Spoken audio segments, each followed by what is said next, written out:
For some backstory, almost a year ago, my family experienced the loss of my grandpa, my dad's father. It was sudden, and it struck my father really hard. He started having more emotional outbursts, being more reclusive, etc., and we tried our best to be understanding and help him in any way he needed. He found himself a therapist and seemed to be working through a lot of his feelings and thoughts. He still wasn't acting entirely like the man we once knew, but grief affects everyone differently, and this made his behavior easy to excuse. My dad and I don't live in the same city, so we often meet up at halfway points for lunch. We have always been close, so it's commonplace for us to talk about our feelings, emotions, and recent life events with each other. Now to what happened. During our first lunch since my grandpa's passing, I noticed my dad talking a lot about this new girl at his work. We will call her Stacy. He said that Stacy was helping him a lot with his trauma and being there for him. Stacy's husband had been through some similar traumas that my dad had experienced, and that was being brought up in therapy, so he said she offered him support. He really felt he could be himself around her.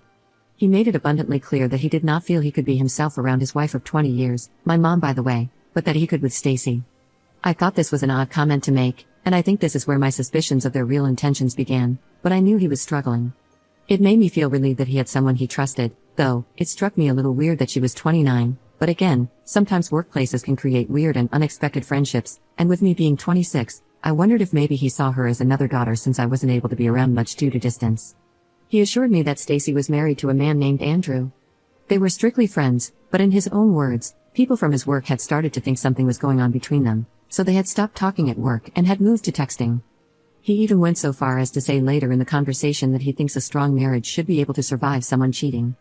I assured him that that wasn't healthy and that I'm not sure what kind of relationship he wanted with his wife, but I did not want a relationship founded on infidelity. Obviously, my alarm bells were going off. With the little information I had on Stacy, I went and found her online. I stalked her, and just like my dad said, she was seemingly in a young, happy marriage with Andrew. She kept her social media pretty private, but from what I could see, she looked like your average 29-year-old woman. I couldn't possibly imagine what she would want with my dad, and if anything, I thought maybe my dad had a work crush that he was reading too much into. No one wants to think that their dad could be capable of a full-blown affair. Over the next few visits with my dad, I would hear him continually talk about Stacy when telling stories about work or discussing his friends. She always seemed to come up. I couldn't help but notice that he would avoid calling her by name. She would just be she, or her, or the girl from work. It's as if he completely forgot the things he had told me about her, or as if he was afraid to say her name around me. Infidelity is never mentioned again, but he is always talking about how he's fighting with my mom, Lily, how as he goes through therapy, she might not like the man that he's becoming. He tells me how he's standing his ground more often and getting into verbal arguments with her. I imagine this is self-sabotage due to his guilt because of the cheating. Fast forward to today, about a year since I first heard about Stacy. I went on my laptop, which I do not use often, and I opened Instagram. I realized I still had my dad's login credentials saved on my computer from a one-off back in 2016. My dad is and always has been sketchy with his passwords, so I assumed that likely it wouldn't work, but I tried the login anyway. To my surprise, I was in. I won't even pretend like I didn't know exactly what I was looking for or like I'm above looking through his private messages. I opened their messages, which were pretty bleak at first. I thought that I could rest my suspicions, more like hoped, until I couldn't. It started out with sending corny photos to each other. Things like, "You can kiss me whenever you want, I'm yours," and "Your arms feel like home and I'm homesick." Really juvenile weird stuff, things I wouldn't send to a coworker if you paid me. Still in denial, I kept scrolling, and that's when I saw it. Revealing pictures, from only her though, thank God for saving my eyes. Then, I saw the full-blown dirty texting conversations they were having and discussions about their existing partners and the potential of leaving them for each other. Conversations about their plans to sleep together for the first time, etc., you get the picture. All of my suspicions laid out in front of me. He was willing to risk it all for a married woman 3 years older than his daughter. He was willing to hurt the woman he had supposedly loved for 20 years, destroy his family, destroy Stacy's family, for what? Absolute freaking selfishness. The worst part for me was that they actively talked about their existing partners in this chat. Stacy is always making fun of my mom. Does Lily dress up like me for you? Does Lily let you go down on her with her bush? As if Stacy couldn't become more of a disgusting human, as if she's not already sleeping with a married 53-year-old father of 2, she has to degrade his wife, an innocent victim in this situation. They assure each other that they love their current partners so much that it hurts, and they don't understand how they can have the capacity to love 2 people at the same time. It's disgusting and childish. I don't know how this ends. They still work together, closely together, and I cannot bring myself to tell my mom. I don't want my dad to know that I know, and I don't want him to feel backed into a corner like he has to tell my mom, but I want him to tell my mom because he knows it's the right thing to do. I have looked up to my dad my whole life, and I feel like the whole view I have had of him as this selfless, loving, caring family man has been shattered. I'm so disappointed in his actions, and I don't know what to do. It's eating away at me. Update 1. So, I finally called my mom. She and my dad had spent the day together at their cottage, so I waited until they were home and then asked if she could go somewhere alone so we could talk on the phone. Her reaction was nothing like I imagined. She sounded like she already knew. Her reaction also made me feel like this wasn't the first time this has happened. She laughed and asked me what I thought I saw. She blamed herself and said that she doesn't meet my dad's needs. I explained to her that it wasn't fair and that she doesn't deserve to be lied to and cheated on. I said the way they spoke about my mom in the chat was disgusting and that whatever going on was wrong. She asked to see the screenshots, so I sent them to her. She kept reassuring me that her and my dad were in it for the long haul and wouldn't divorce. I told her I didn't care about that. I said no matter her decision, I supported her either way. Even though it wasn't what I was anticipating, I felt relieved.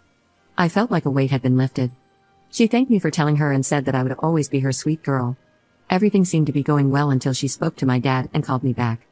I don't know what happened with the conversation between her and my dad, but it's clear that he is a master manipulator and not at all the person I thought he was prior to all this. My mom's tone had completely shifted on the phone. She was scolding me. He confirmed the affair. He confirmed everything I had said and brought forward to her.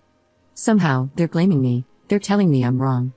My mom told me that she's read all the screenshots I sent but had nothing to say about them. They're staying together, and in her words, this is just a bump in the road. We've had highs and lows, and we'll have lows again. I said I would support her either way, so I can't be mad, but I can't help but be sad at how low she thinks of herself to accept this behavior. I love your dad, and he loves me. What a horrible message to send to your child. She told me that guilt does bad things to people and that she thinks I got myself worked up over nothing. She told me it was wrong of me to look at his Instagram messages and that it was a breach of trust. Ironic considering my dad committed the biggest breach of trust there is in a marriage. I also never would have looked at his messages had he not planted the seed of infidelity in my brain. She explained that my dad is very angry with me, and she doesn't know if our relationship is repairable. I assumed my dad would be mad at me, of course, but for my mom to seemingly side with him and turn her back on me too is almost too much to take. I know she's being manipulated, but this is where it ends, I guess. I can't stand to look at either of them. I feel like I was just orphaned. I can't fight a fight someone doesn't want me to on their behalf. Deep down I know I'm not to blame for this, don't get me wrong, but it's really hard to not feel awful when your parents, whom you've trusted, turn their back on you. I do feel like I did right by myself in telling my mom the truth, but I can't help but think that everything would have been easier if I never said anything. My dad still follows Stacy. He has blocked me and my fiancé on all social media platforms. He's quite literally showing that he chooses his affair partner over his daughter. I know he's reacting out of embarrassment and anger, but I've blocked him in return. He doesn't get to choose when he comes back into my life. All of this hurts a lot. Update 2. Hey, so a small update on my post from 4 months ago if anyone is interested. I've been working with a therapist to figure out what I really want to come out of all this and how I can proceed with or without my family. I initially settled on no contact with my dad and no contact with my mom. After some thinking, I decided that I wanted to have my dad in my life and rebuild at least an amicable relationship with him. I understand that may not be what everyone would choose, but I really couldn't imagine my big life events and my future without my dad. I reached out to my mom via text and asked her if she believed my dad was still too angry with me to talk. She urged me not to reach out and asked me to continue leaving the door open. She told me that she was encouraging my dad to do the same for me. At that point, I decided that if he had to be encouraged to leave the door open for his only daughter, then maybe it actually wasn't worth reaching out to him. He ended up texting me the next day that he unblocked my number but he wasn't ready to talk. I waited 3 weeks for him to text me but received nothing. I reached out just asking for a timeline on when I can expect that he will be ready to talk, and he replied saying he had been waiting for me to contact him. Whatever, I guess, so the conversation started fine. He said he loved me and he missed me. He said that we were just going to have to agree to disagree on the whole situation. I explained that wouldn't be happening and that I didn't care about the cheating. That's not my problem. My problem is how he has hurt me and how his silent treatment affected me.